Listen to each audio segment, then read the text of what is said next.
Siapakah yang menciptakan Allah?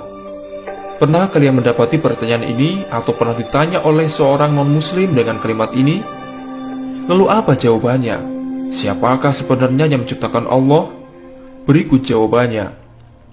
Dari Abu Hurairah, dia berkata, Rasulullah SAW bersabda, orang-orang akan ada saja yang bertanya-tanya hingga akhirnya akan ditanyakan, Allah yang menciptakan makhluk. Lalu siapa yang menciptakan Allah? Siapa yang mendapati hal tersebut? Maka ucapkanlah, aku beriman kepada Allah. Hadis riwayat Muslim.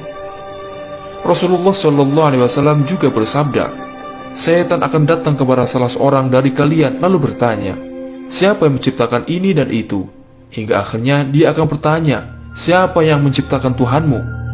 Jika hal itu terjadi, hendaknya dia berlindung kepada Allah dan sudahilah, jangan turuti menjawab pertanyaannya. Hadis riwayat Muslim. Dalam hadis ini terdapat penjelasan bahwa sumber dari pertanyaan tersebut adalah dari setan, serta dijelaskan juga cara menjawabnya, yaitu yang pertama, menyudahinya, tidak terbawa bisikan-bisikan setan. Yang kedua, mengatakan, amantu billah wa rasuli, aku beriman kepada Allah dan Rasul-Rasulnya. Yang ketiga, berlindung kepada Allah dari godaan setan. Rasulullah SAW bersabda, Allah telah ada dan tidak ada sesuatu pun selainnya. Dalam suatu riwayat, tidak ada satu pun sebelumnya. Hadis riwayat Bukhari.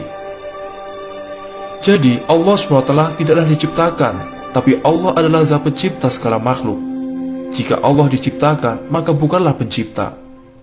Pertanyaan orang-orang kafir yang diarahkan kepada kita adalah batil secara mendasar dan bertentangan dengan sendirinya.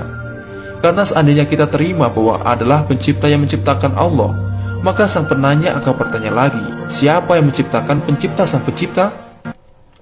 Kemudian pertanyaan, siapakah yang menciptakan pencipta-penciptanya sang pencipta?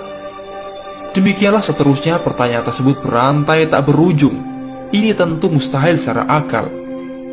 Adapun jika seluruh makhluk berhenti kepada sang Khalik, yaitu Allah yang menciptakan segala sesuatu dan tidak ada yang menciptakannya, tapi dialah sang pencipta selainnya, inilah yang sesuai dengan akal dan logika. Dialah Allah SWT. Maka hindarilah kita dari pertanyaan-pertanyaan seperti itu, karena pertanyaan seperti itu adalah datangnya dari syaitan. Na'udzubillah min dzalik. Wallahu a'lamu bishawab.